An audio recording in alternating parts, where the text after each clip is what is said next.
Olá, este é o Conexão. A Base Nacional Comum Curricular traz as habilidades socioemocionais como competências a serem desenvolvidas pelas escolas brasileiras. Você já parou para pensar em o porquê destas habilidades estarem na base dos currículos escolares? Qual é a importância destas competências na rotina da escola e depois que o aluno sai dela? E se fosse possível, aprender a lidar com desafios, medos e desenvolver habilidades para viver e conviver melhor com os outros? Os problemas emocionais têm crescido muito nas últimas décadas. Dados de órgãos mundiais da saúde indicam que 1 em cada 4 adultos e 1 em cada 5 crianças tem ou terá um problema emocional grave, como ansiedade ou depressão. Apesar de investirmos na educação dos nossos filhos e oferecermos todo o conforto possível, existe um outro presente valioso que podemos dar que servirá para toda a vida: ensinar habilidades para viver bem. Uma das saídas mais promissoras é investirmos na prevenção e promoção da saúde mental por meio do desenvolvimento de habilidades de vida importantes. As habilidades para a vida protegem e ajudam as pessoas a lidarem melhor com as dificuldades, além de melhorar o desempenho acadêmico e profissional delas. A ciência tem indicado que essas habilidades podem ser divididas em 2 conjuntos: habilidades socioemocionais e habilidades de vida saudável. As habilidades socioemocionais nos ajudam a reconhecer nossos sentimentos e regular a intensidade das emoções para podermos resolver nossos problemas e nos relacionar positivamente. Já as habilidades de vida saudável estão relacionadas com bons hábitos de sono, alimentação e a capacidade de manter exercícios físicos regulares. E hoje a gente vai conversar sobre este desafio e apontar os caminhos para educadoras e educadores inserirem o desenvolvimento das habilidades no dia a dia da escola. Aqui no estúdio eu recebo a Clarice Andrade, que é professora de Soft Skills da Fundação Getúlio Vargas e consultora do Laboratório de Inteligência de Vida, e a Marta Helvas, que é neurocientista e que já esteve aqui com o seu cérebro, está aqui novamente com esse cérebro aqui no colo, né? A marca de Marta Helvas é esse cérebro aqui maravilhoso. É muito legal te encontrar sempre e com o seu cérebro também. Bom, muito obrigada, com certeza. viu? É muito importante a gente voltar a falar sobre esse assunto, porque ainda existem pessoas que diminuem a importância das habilidades, nessas habilidades, né? E eu queria justamente começar falando sobre algum mito, né? Que você até me falou mais cedo, a importância de tirar essa história de que habilidade socioemocional e autoajuda é a mesma coisa. Existe essa confusão ainda? Existe sim, né? Primeiro queria agradecer, Karen, obrigada pela oportunidade da gente estar debatendo um assunto tão rico e tão valioso para o presente, não é nem para o futuro, né? A gente estava brincando disso também, mas para o presente. Mas esse mito, né, sobre a autoajuda existe, não posso negar, mas eu não tenho dúvida que a autoajuda, ela pretende ser um guia. Faça isso que você vai ter sucesso. Não faça isso que isso não funciona. Não é bem assim. Né? Na realidade, competência socioemocional, a gente provoca uma reflexão para depois ter práticas para que a gente consiga chegar nessas competências socioemocionais. A gente tem uma máxima no LIB que a gente brinca que a autoajuda, ela dá um discurso e as competências socioemocionais, ela oferecem um diálogo e uma proposta de reflexão para ter uma ação. E aí, quando a gente pensa nisso na escola, às vezes a gente pode pensar que só no ensino médio que a gente vai conversar sobre isso. A partir de que idade, Marta, a gente tem que precisar começar a falar sobre esse assunto com os alunos? Nossa, que bom poder voltar também, né? A gente começar a conversar.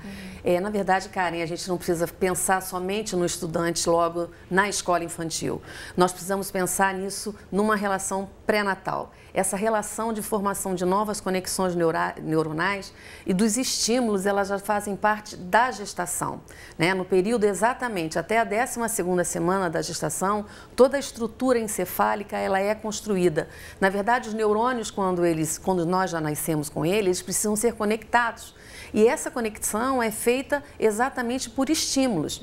E que desde antes eles precisam estar preparados para ter essa receptividade na nossa vida, né? Então, é sempre, é bem antes. É antes, então, até de chegar na escola. É antes da escola, exatamente, é antes da escola, né? E na escola é o local aonde se trabalha as questões difíceis, mais sistemáticas do conhecimento acadêmico, mas é também no local aonde muitas dificuldades, muitos transtornos, eles começam também a aparecer e geralmente o que aparece na escola são questões extremamente ligadas aos processos emocionais. Então, sem dúvida, não é para o futuro, é o agora. Como é que nós vamos resolver essa questão? E aí, Marta, você falando, eu fiquei pensando, como que a gente... Você falou sobre a questão do neurônios espelho, é isso? Se tem que começar dentro da nossa casa, né, o pai, a mãe, o responsável por aquela pessoa que está em formação, o exemplo, então, ali é o inicial, assim, é essencial.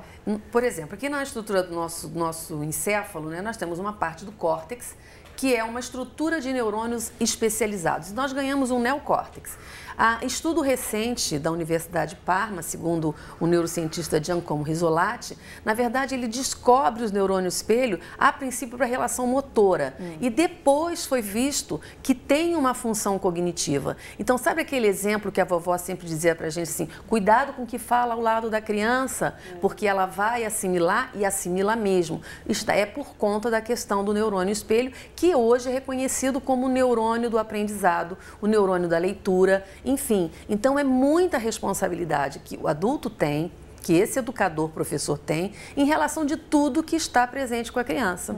Clarice, você estava falando fora do ar sobre a questão do palavrão, né? Falar palavrão perto da criança. É mais ou menos isso, assim, é um exemplo bem claro, né? Exatamente, esse é um exemplo prático, né? Infelizmente, eles têm essa cultura de, às vezes, de brincar e perder um pouco o linguajar, e a criança já absorve isso. E aí eu brinco com os meus amigos que têm filhos, eu não faz isso perto da criança, porque ela já vai aprendendo, ela vai assim, não é bobeira. Não, não é bobeira. A ciência está aí por trás, falando que não. Explicar, né? Eu queria trazer mais uma pessoa para a nossa conversa, que é a Tânia Fontolan. Ela também está com a gente aqui no Conexão. Ela é especialista em administração escolar. Ela é mestre em antropologia social pela Unicamp. E ela tem vasta atuação como professora nas redes pública e privada. Atualmente, ela é diretora do programa Semente. E aí eu queria conversar com a Tânia, eu conversei com ela hoje de manhã, a gente trocou uma ideia, eu queria trazer para você que está em casa também. Tânia, você me ouve bem? Ouço sim, Karen, prazer reencontrá-la. Ai, que bom, obrigada por participar com a gente. Eu queria justamente começar falando com você sobre esse aspecto relacionado ao número de pesquisas que existem, comprovando e tentando provar para a sociedade a importância de desenvolver as habilidades socioemocionais. São muitas as pesquisas, né?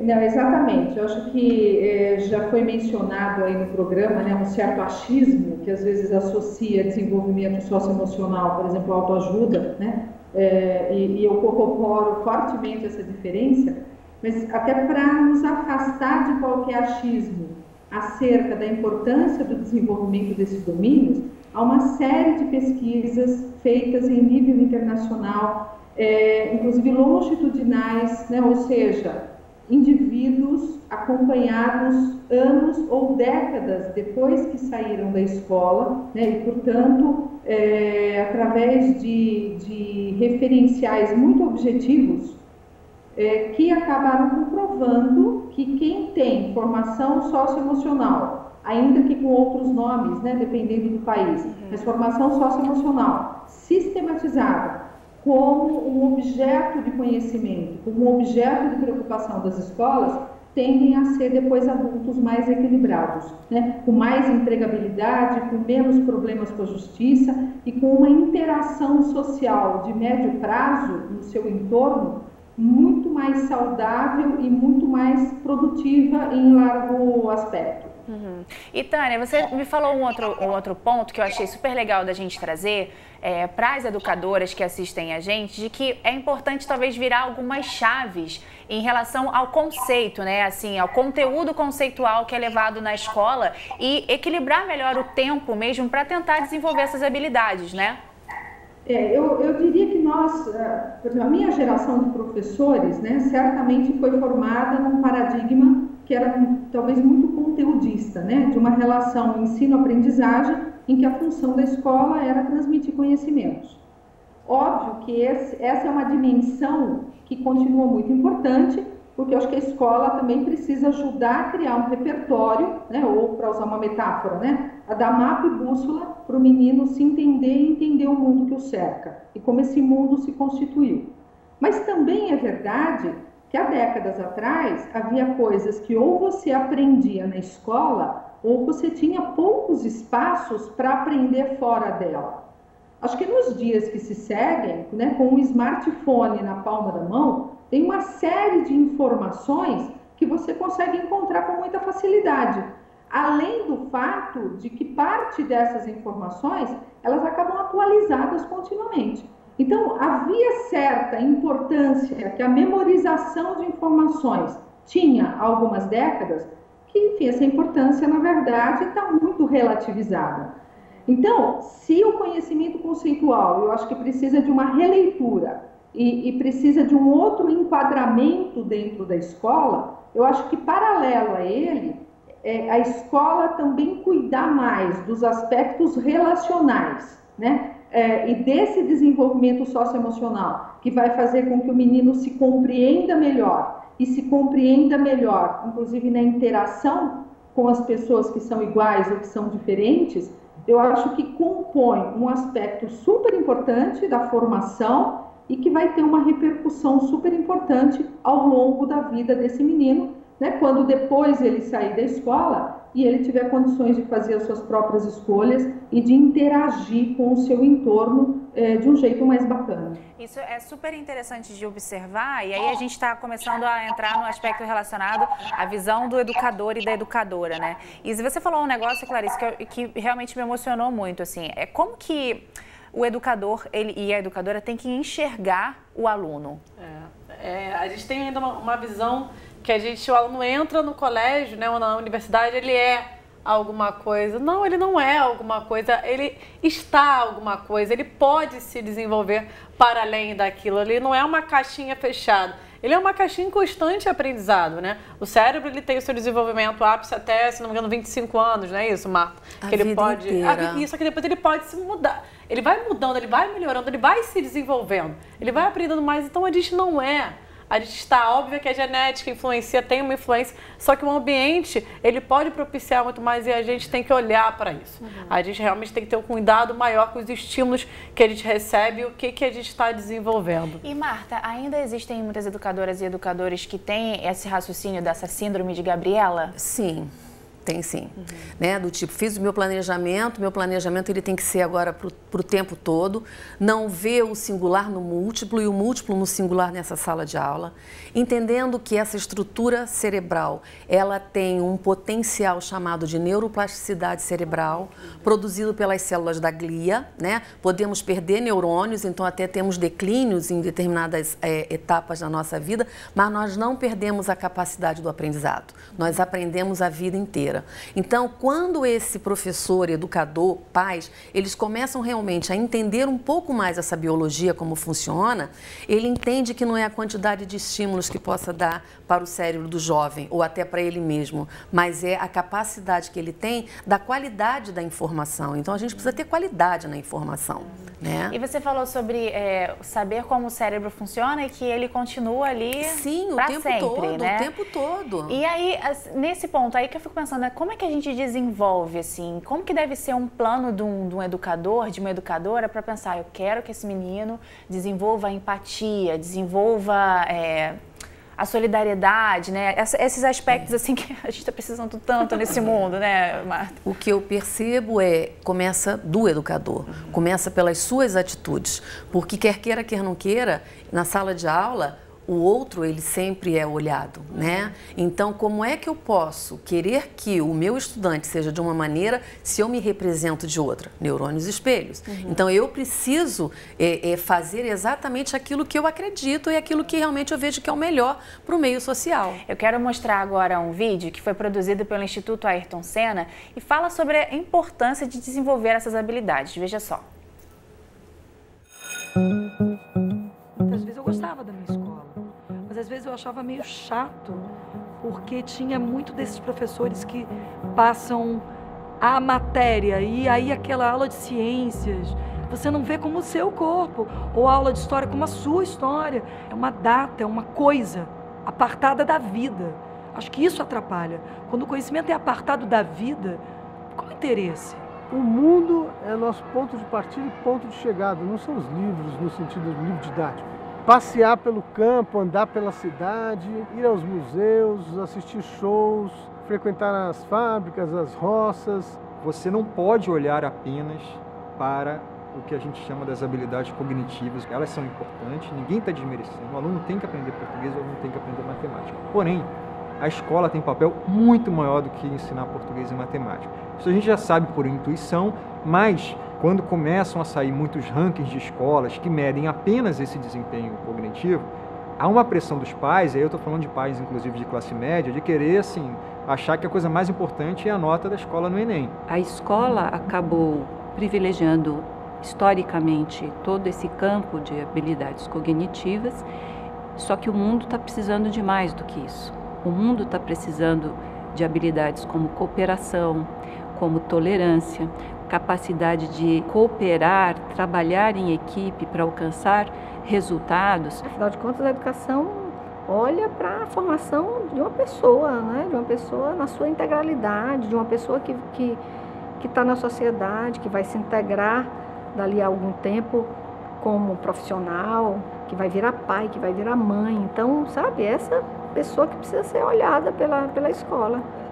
Isso não é discurso para deixar de lado a aprendizagem da ler, escrever bem, aprender matemática.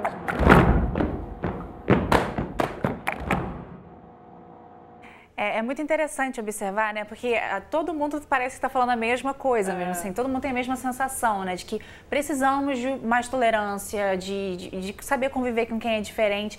E, Clarice, o mundo, isso também é dito no vídeo, é uma quantidade de estímulos muito grande que a gente vive hoje, né? Sim. E, assim, as habilidades socioemocionais podem ajudar essas pessoas a lidarem com esse mundo, porque não vai desacelerar, pelo que parece. Não vai desacelerar. Né? Não dá pra, a gente brinca que não dá para dar Ctrl Z, né? Não tem como voltar. O mundo é esse.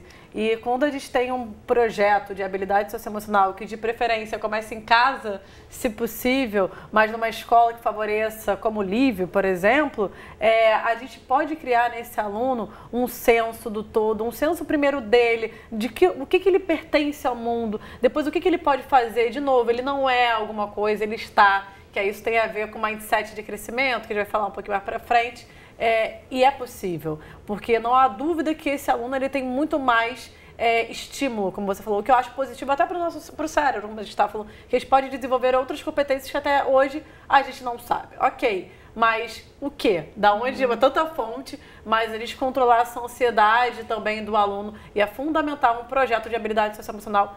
De novo, primeiro em casa, depois numa escola que abrace isso. E aí eu queria trazer a Tânia novamente, porque tem um aspecto também muito importante, né, Tânia, da gente pensar que esses pais e mães, eles são diferentes dos pais e mães anteriores, né, de outras épocas. Tem um ponto que eu achei muito interessante na nossa conversa, que você falou assim, que antes os pais e mães, os responsáveis, os educadores, eles tinham mais certezas, né? O tempo é diferente hoje, né? Não, sem dúvida. Eu diria, para o bem e para o mal, eles tinham mais certezas, né? Agora, hoje, certamente, até pelo acesso múltiplo das informações que nós temos, às vezes há muitas dúvidas, né? Assim, dar limite para o filho, é bom ou é ruim? Ou até que ponto é bom e até que ponto é ruim, né?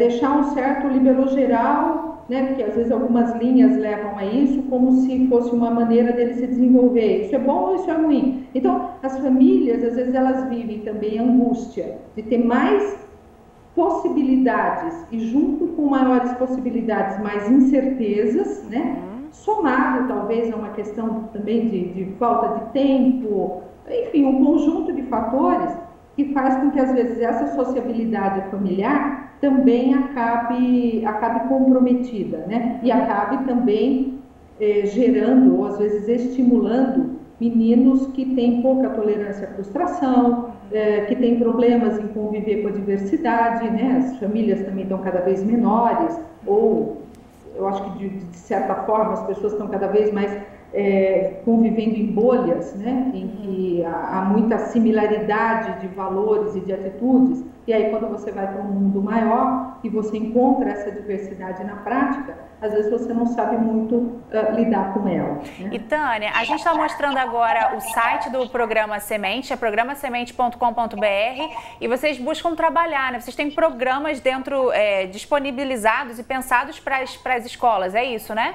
Isso, eu acho que assim, nós temos buscado, na verdade, uma solução mais completa e mais integral. Então, o programa, na verdade, envolve, né, através de alguns instrumentos, uma certa formação para as próprias famílias, né? Então, indo ao encontro, né, do que as colegas disseram aí, então também oferecendo para os pais e para as mães, eu acho que referências, né, a respeito da importância da atitude deles, né, numa série de aspectos, formação para os alunos, evidentemente, né, então, em termos de autoconhecimento, de autocontrole, de empatia, de tomada de decisões responsáveis, do estímulo à perseverança, do mindset do crescimento, formação para os professores que trabalham mais especificamente com habilidades socioemocionais e formação para todos os professores. Professores, de uma maneira geral, eu diria que em duas linhas. A primeira, e muito importante, na direção de bem-estar, então também deles terem contato com instrumentos, né, que ajudem no seu controle de ansiedade, que também desenvolva neles um mindset de crescimento. Então, para o crescimento pessoal e também para uma certa formação profissional, para que eles também compreendam a importância das habilidades socioemocionais dentro da escola. Uma vez, como eu disse, a minha geração de professores não foi exatamente alertada à época para a importância desses domínios. Com certeza, Tânia. Eu quero muito agradecer a sua participação aqui com a gente, viu? Volte sempre ao Conexão. Obrigada, Karen. Foi um prazer. Um abraço a todos. Outro. E aí, continuando a falar sobre ferramentas para você que está assistindo a gente, que já entendeu que é importante o negócio mesmo, já falamos do programa Semente, eu quero falar agora do novo livro novíssimo, no caso, né? 2019. Conta pra gente, Marta, o cérebro, contextos, nuances e possibilidades. Isso, exatamente. Para dizer que eternamente somos eternos aprendizes, né? Nós aprendemos sempre. Então, não nascemos, nos tornamos humanos. Então, quando nos tornamos humanos, essa relação da humanização é por meio da empatia, é por meio do respeito. E a ciência vem exatamente nos trazendo esse olhar dos neurônios espelho, para que a gente realmente possa entender que existe uma biologia, mas não apenas esse recorte, que não é um fato genético, não é só biológico, mas que existe um contexto do meio que precisamos começar a repensar. E a escola é um desses palcos fundamentais para isso acontecer. E aí, mais uma ferramenta, o Live. Me fala, você estava me falando um pouco sobre o projeto, falou algumas vezes aqui. O que você percebe de mais palpável, assim, para a gente entender? As crianças, de que forma elas reagem depois que o projeto entra na escola? Está em 220 escolas já, né? 220 escolas no Brasil inteiro.